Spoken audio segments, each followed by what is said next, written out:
राजस्थान, वो धरती जहां रेत का हर कण शौर्य की कहानियां सुनाता है, जहां ऊंचे किलों की प्राचीरें इतिहास की गवाह बनी खड़ी हैं और जहां की स्त्रियां भी साहस और आत्मगौरव की प्रतिमूर्ति कही जाती हैं। इन्हीं कथाओं में दर्ज है एक नाम, चित्तौड़ की रानी पद्मिनी। एक ऐसी रानी जिनका जीवन केवल सौंदर्य की परिभाषा नहीं था, बल्कि सम्मान और बलिदान की अमर गाथा था। लेकिन पद्मिनी की कहानी राजस्थान से नहीं, समुद्र पार सिंहल द्वीप से शुरू होती है। आज का श्रीलंका, जहां प्रकृति ने सौंदर्य को हर रूप में संजोया है, हरी भरी वादियां, गूंजते झरने और कला संस्कृति से समृद्ध नगर, यहीं जन्म हुआ सिंहल नरेश गंधर्व सेन की पुत्री पद्मिनी का। बचपन से ही पद्मिनी असाधारण थीं। संगीत, शास्त्र और युद्ध कला हर विधा में पारंगत। उनकी सुंदरता इतनी अनुपम थी कि कवि उनकी तुलना चंद्रमा से करते, लेकिन उनका तेज और बुद्धिमत्ता उन्हें और भी विशिष्ट बनाता। पद्मिनी को केवल अपने रूप पर गर्व नहीं था, उनके लिए आत्मसम्मान ही सच्चा अलंकार था। धीरे धीरे पद्मिनी की ख्याति दूर दूर तक फैलने लगी। देश विदेश से अनेक राजकुमार उनके हाथ की इच्छा रखते, पर पद्मिनी जानती थी कि विवाह केवल एक बंधन नहीं, बल्कि जीवन का सबसे बड़ा उत्तरदायित्व है। वे चाहती थीं कि उनका जीवन साथी केवल रूप या वैभव का लोभी न होकर साहस और मर्यादा का प्रतीक हो। उधर राजस्थान में चित्तौड़ का किला वीरता की नई कहानियां रच रहा था। चित्तौड़ के महाराणा रतन सिंह, जिन्हें उनके साहस और शौर्य के लिए समूचा राजपूताना सम्मान देता था। जब रतन सिंह और पद्मिनी का विवाह हुआ तो ये केवल दो व्यक्तियों का मिलन नहीं था, बल्कि दो संस्कृतियों और दो गौरवशाली परंपराओं का संगम था। सिंहल की राजकुमारी पद्मिनी अब चित्तौड़ की महारानी बन चुकी थीं। चित्तौड़ का किला, जो सदियों से वीरता और संघर्ष का प्रतीक था, आज एक नए अध्याय का साक्षी बन रहा था। चित्तौड़ के किले की विशाल प्राचीरें, सूर्यास्त की लालिमा में नहाई हुई घाटियां और रणभूमि की गूंजती स्मृतियां, इन सब के बीच अब रानी पद्मिनी का सौंदर्य और तेज चमक रहा था। पद्मिनी केवल रूप की धनी नहीं थी, उनमें अद्भुत विवेक, साहस और नेतृत्व क्षमता भी थी। राजपूत परंपरा और सिंहल की संस्कृति का संगम उनके व्यक्तित्व में झलकता। वे राजमहल की मर्यादाओं के साथ साथ युद्ध कला और राजनीति की समझ भी रखती थीं। चित्तौड़ की प्रजा ने शीघ्र ही अनुभव किया कि उनकी रानी केवल आभूषणों और महलों तक सीमित नहीं है। वह महल की चौखट से निकलकर जनता के सुख दुख में सहभागी बनती है। ग्रामवासियों की समस्या हो या सैनिकों का मनोबल बढ़ाना, रानी पद्मिनी हर भूमिका में अद्वितीय थीं। महाराणा रतन सिंह, जो स्वयं एक वीर योद्धा थे, अपनी रानी के साहस और बुद्धिमत्ता से प्रभावित रहते। राजनीति के कठिन निर्णयों में वे पद्मिनी की राय को महत्व देते और धीरे धीरे पद्मिनी केवल रानी ही नहीं, बल्कि चित्तौड़ की आत्मा बन गईं। उन दिनों चित्तौड़ का जीवन वीरता और संस्कृति का अद्भुत संगम था। दिन में सैनिकों की तलवारें रणभूमि की तैयारी करती, तो रात में महलों में कवि और गायक शौर्य गाथाएं सुनाते। उत्सवों में दीपमालाएं जगमगाती और किले की दीवारों पर मानो इतिहास जीवंत हो उठता। ऐसे ही वातावरण में रानी पद्मिनी ने चित्तौड़ को नई ऊंचाइयों पर पहुंचाया। उनकी उपस्थिति से किला और भी गौरवशाली प्रतीत होता। जन जन कहता कि चित्तौड़ की रानी केवल सौंदर्य की देवी नहीं, बल्कि हमारे सम्मान और साहस की प्रतिमा है। लेकिन इतिहास की धारा कभी स्थिर नहीं रहती। जहां एक और चित्तौड़ सुखमय और समृद्धि में आगे बढ़ रहा था, वहीं दूसरी ओर दिल्ली के सिंहासन पर बैठा अलाउद्दीन खिलजी अपनी महत्वाकांक्षाओं को और भी बड़ा रूप दे रहा था। समय बीत रहा था। दिल्ली का सुल्तान अलाउद्दीन खिलजी अपनी महत्वाकांक्षाओं की आग में चल रहा था। उसके कानों में लगातार एक ही नाम गूंज रहा था, चित्तौड़ की रानी पद्मिनी। खिलजी ने तय कर लिया कि वो इस सौंदर्य की देवी को देखे बिना चैन से नहीं बैठेगा। उसकी चाहत अब दीवानगी में बदल चुकी थी और इसी दीवानगी ने जन्म दिया इतिहास के सबसे रहस्यमय प्रसंगों में से एक, जिसे आज हम दर्पण दर्शन के नाम से जानते हैं। चित्तौड़ के द्वार पर जब खिलजी की सेना पहुंची तो राजपूताना का अभिमान कांप उठा। चित्तौड़ के किले की विशाल प्राचीरें, उसकी ऊंची दीवारें और भीतर छिपा हुआ शौर्य, ये सब खिलजी के लिए चुनौती था। लेकिन खिलजी ने युद्ध की जगह एक अलग चाल चली। उसने दूत भेजकर संदेश भिजवाया, मैं चित्तौड़ पर आक्रमण नहीं करना चाहता हूं, मैं केवल रानी पद्मिनी के सौंदर्य का दर्शन करना चाहता हूं। यदि मुझे यह अवसर दिया जाए तो मैं शांतिपूर्वक वापस लौट जाऊंगा। ये प्रस्ताव सुनकर किले के भीतर गहरी खामोशी छा गई। रानी पद्मिनी और महाराणा रतन सिंह के सामने ये एक कठिन निर्णय था। अगर इनकार करते तो खिलजी युद्ध करता और चित्तौड़ की जनता खतरे में पड़ जाती, लेकिन अगर मान जाते तो रानी की मर्यादा पर प्रश्न उठता। लंबी मंत्रणा के बाद रानी पद्मिनी ने अपनी बुद्धिमत्ता से एक समाधान निकाला।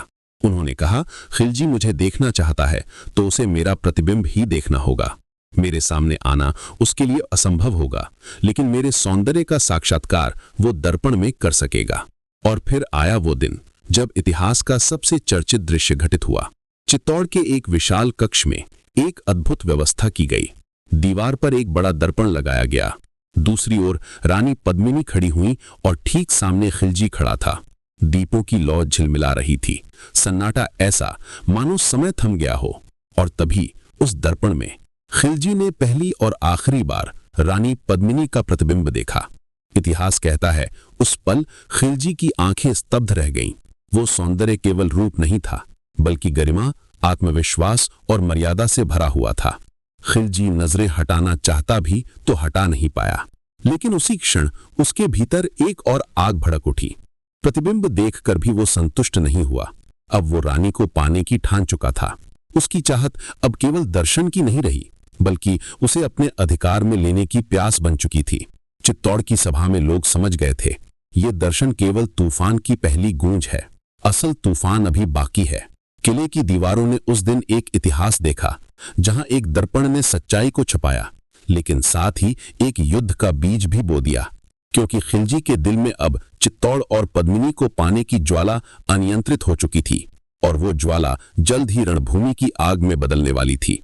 राजपूताना तैयार हो रहा था सबसे भीषण युद्ध के लिए। दर्पण दर्शन के बाद चित्तौड़ की हवाओं में एक अजीब सी बेचैनी फैल चुकी थी। सब समझ रहे थे कि खिलजी संतुष्ट नहीं हुआ। उसकी आंखों में केवल दीवानगी नहीं, बल्कि एक षड्यंत्र की चिंगारी भी जल रही थी। अलाउद्दीन खिलजी ने लौटने का नाटक किया। उसकी सेना धीरे धीरे पीछे हटने लगी। चित्तौड़ के लोग सोचने लगे शायद ये संकट टल गया, लेकिन राजपूतों की परंपरा रही है, दुश्मन की पीठ पर कभी भरोसा मत करो। और वही हुआ। रास्ते में खिलजी ने छल का जाल बिछाया।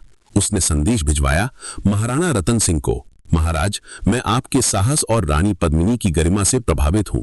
मैं चाहता हूं कि आप मेरे शिविर में आएं और हम शांति का संकल्प लें। चित्तौड़ की सभा में यह प्रस्ताव आया। कुछ लोग बोले सुल्तान का भरोसा नहीं किया जा सकता, लेकिन राजपूत संस्कृति कहती थी दूत या संदेशवाहक का अपमान नहीं किया जा सकता। महाराणा रतन सिंह ने सोचा अगर वो स्वयं नहीं गए तो ये कायरता मानी जाएगी, और इस तरह महाराणा अपनी सेना के कुछ वीरों संग खिलजी के शिविर पहुंचे। शिविर में स्वागत हुआ, नकली आदर सत्कार, झूठी मेहमान नवाजी और बीच बीच में खिलजी की निगाहें जिनमें चालाकी झलक रही थीं। रतन सिंह ने सोचा शायद खिलजी सचमुच शांति चाहता है, लेकिन तभी इतिहास का सबसे बड़ा विश्वासघात घटित हुआ। भोजन और बातचीत के बहाने खिलजी ने अपने सैनिकों को संकेत दिया। अचानक लोहे की जंजीरें खनकी, तलवारें चमकी और चित्तौड़ का शेर महाराणा रतन सिंह बंधक बना लिया गया। खिलजी की हंसी उस शिविर में गूंज उठी। उसने कहा अब चित्तौड़ मेरे सामने नतमस्तक होगा।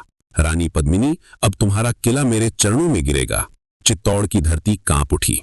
जब समाचार पहुंचा कि उनका राजा कैद कर लिया गया है तो महल में मातम छा गया। जनता भयभीत हुई, लेकिन उसी क्षण रानी पद्मिनी का साहस जाग उठा। उन्होंने दरबार में घोषणा की, चित्तौड़ के सूर्य को खिलजी ने कैद कर लिया है, पर हमारी आत्मा को वो नहीं बांध सकता। हम अपने महाराणा को वापस लाएंगे, किसी भी कीमत पर। और तभी शुरू हुआ इतिहास का सबसे अद्भुत षड्यंत्र। रानी पद्मिनी ने अपने विश्वास पात्र सरदारों को बुलाया। उन्होंने एक योजना बनाई, ऐसी योजना जो छल का जवाब छल से देगी। रानी बोली, खिलजी सोचता है कि उसने हमें तोड़ दिया है, पर अब समय है उसे उसके ही जाल में फंसाने का। हम अपने महाराणा को उसकी कैद से छुड़ाएंगे। चित्तौड़ के किले में नगाड़े गूंज उठे, हथियारों की धार तेज की गई, पालकियां सजाई गईं, लेकिन उनमें राजपूताना की रानियां नहीं, बल्कि तलवारधारी वीर छिपे थे। पूरा चित्तौड़ अब तैयार था अपने राजा को मुक्त कराने के लिए। और इसी तरह विश्वासघात से जन्म लिया उस युद्ध ने, जो अगले अध्याय में इतिहास को सदा सदा के लिए बदलने वाला था।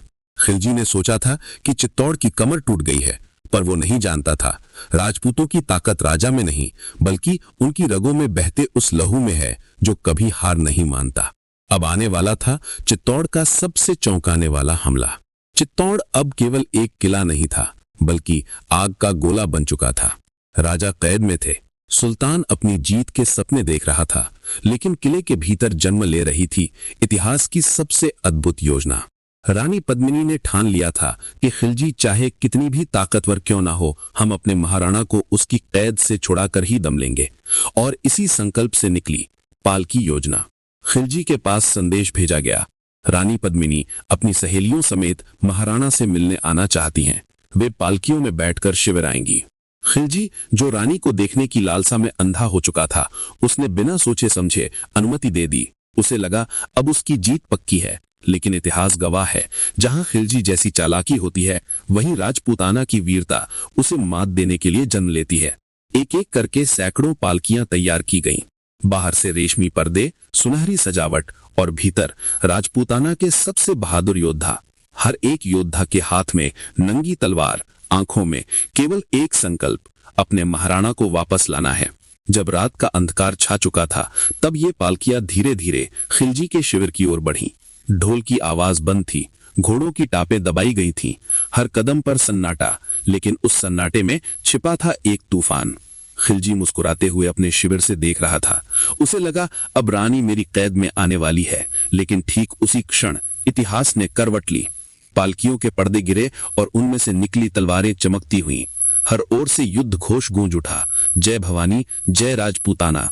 खिलजी का शिविर क्षण भर में रणभूमि में बदल गया। आग की लपटें, तलवारों की टकराहट, घोड़ों की दौड़ और रणबांकुरों की दहाड़, हर ओर बस युद्ध का विस्फोट था। राजपूत योद्धाओं ने रास्ता बनाते हुए महाराणा रतन सिंह तक पहुंचना शुरू किया। जंजीरों को काटा गया, बंधनों को तोड़ा गया और चित्तौड़ का शेर फिर से मुक्त हुआ। महाराणा के हाथों में तलवार आई और उनकी दहाड़ गूंजी, वीरों, अब इस रणभूमि को खिलजी की कब्रगाह बना दो। इतिहास कहता है, उस रात राजपूतों ने खिलजी की विशाल सेना को चकनाचूर कर दिया। खिलजी का घमंड टूट गया, उसका शिविर जल उठा और वो स्वयं भाग खड़ा हुआ। चित्तौड़ के लिए ये केवल एक जीत नहीं थी, बल्कि ये था सम्मान का पुनर्जन्म। रानी पद्मिनी की बुद्धिमत्ता, वीरों की वीरता और महाराणा की शौर्य गाथा, सबने मिलकर वो कर दिखाया जो असंभव लगता था। लेकिन ये कहानी यहां खत्म नहीं हुई, क्योंकि खिलजी की महत्वाकांक्षा इतनी आसानी से बुझने वाली नहीं थी। वो फिर लौटेगा और अगली बार चित्तौड़ की धरती पर इतिहास का सबसे भीषण युद्ध लड़ेगा। यही था पालकी योजना और युद्ध का विस्फोट। आगे आने वाला है चित्तौड़ का सबसे कठिन समय, जब घेराबंदी, भूख और निराशा उस धरती पर छा जाएगी। पालकी योजना की सफलता ने चित्तौड़ की धरती को गर्व से भर दिया। खिलजी की चाल टूट चुकी थी, उसकी सेना बिखर गई थी और महाराणा रतन सिंह फिर से अपने किले में लौट आए थे। लेकिन ये जीत केवल एक पड़ाव थी, क्योंकि खिलजी का अहंकार इतनी आसानी से पराजय स्वीकार करने वाला नहीं था। उसकी महत्वाकांक्षा अब बदले की ज्वाला बन चुकी थी। कुछ ही समय बाद दिल्ली से निकली एक विशाल सेना, हजारों घुड़सवार, हाथियों की गड़गड़ाहट और युद्ध की तैयारियों से भरी हुई। आकाश में धूल के बादल उठे, धरती कांप उठी और चित्तौड़ ने देखा सुल्तान अलाउद्दीन खिलजी वापस आ चुका है।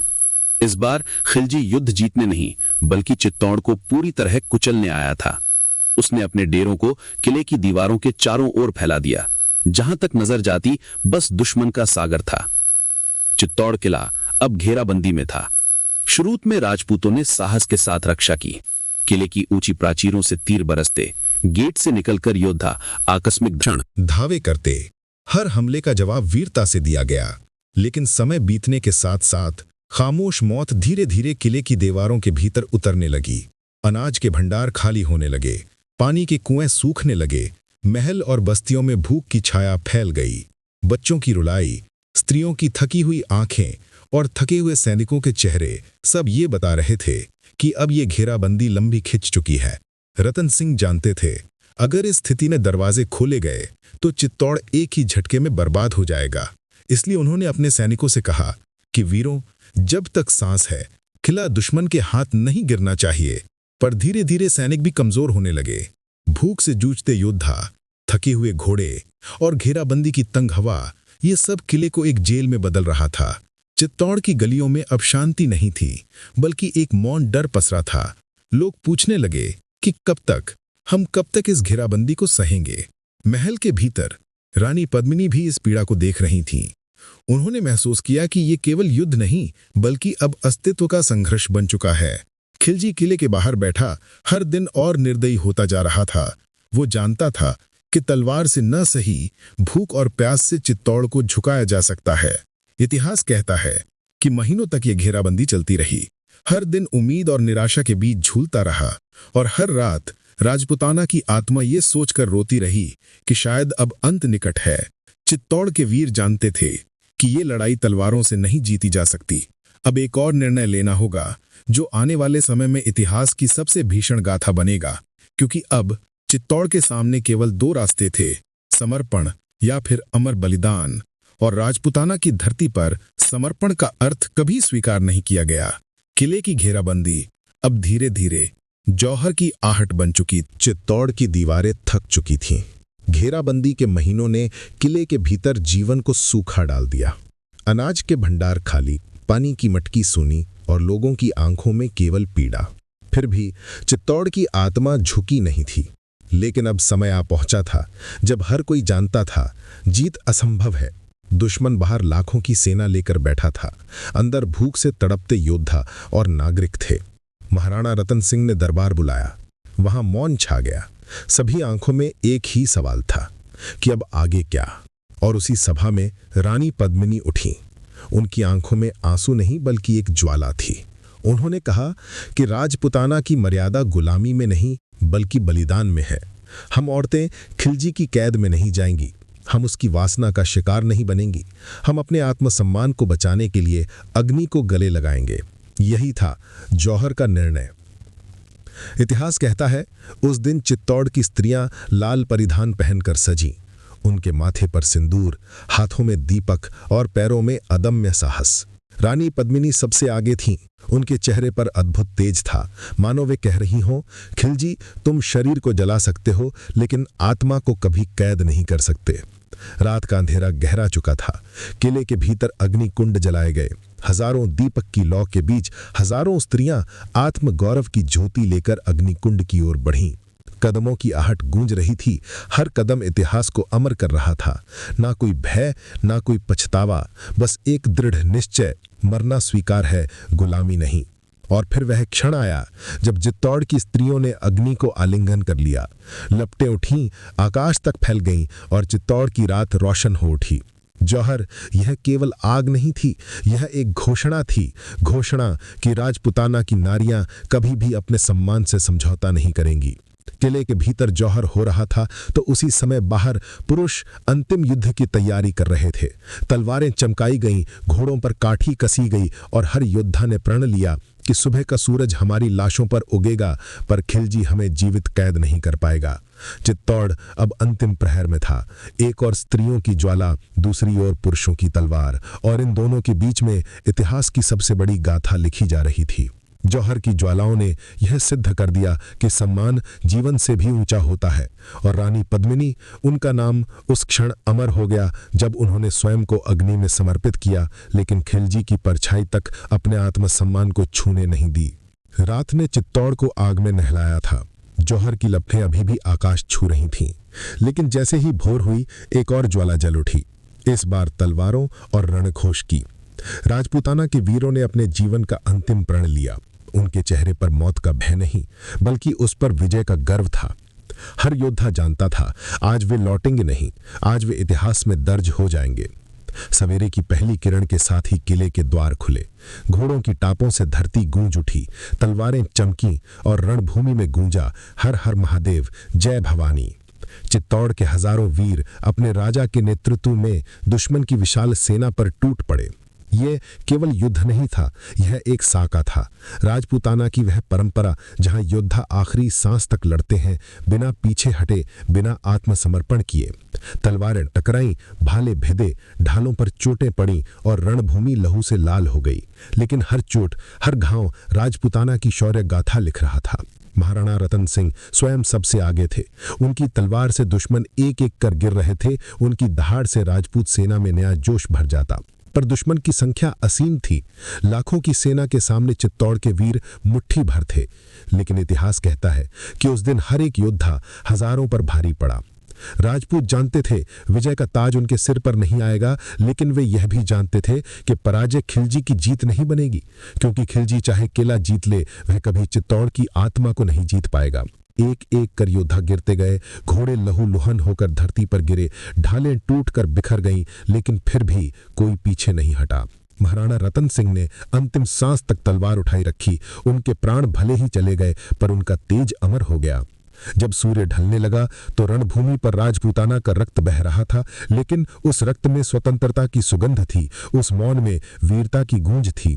खिलजी किले पर अधिकार पा गया, लेकिन जब वह भीतर दाखिल हुआ तो वहां उसकी जीत का उल्लास नहीं था। वहां केवल राख थी, जौहर की अग्नि की राख, और उस राख से उठती आवाज कि हम हारे नहीं हैं, हम अमर हो गए हैं।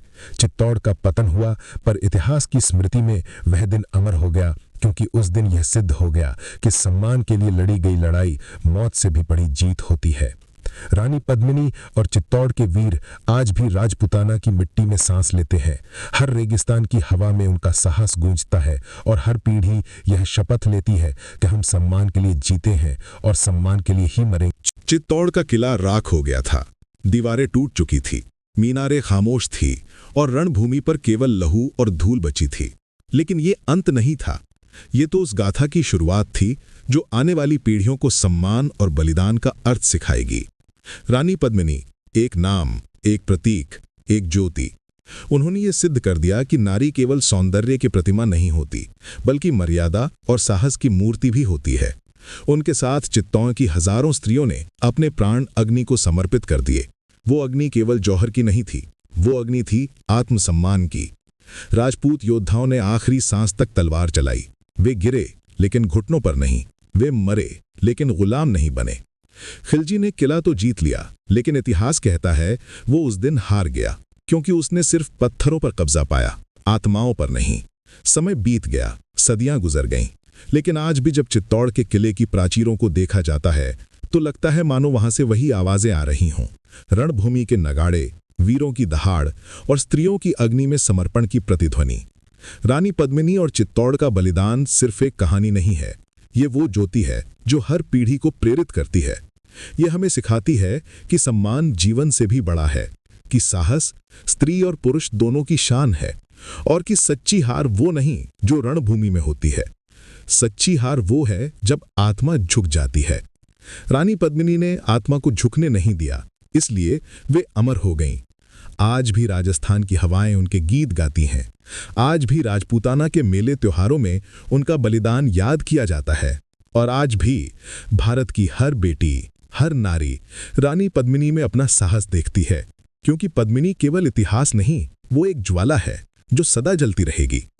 चित्तौड़ का ये बलिदान मानव सभ्यता के इतिहास में हमेशा सुनहरी अक्षरों में लिखा जाएगा, और जब तक ये धरती रहेगी, रानी पद्मिनी का नाम मर्यादा और वीरता के साथ लिया जाएगा।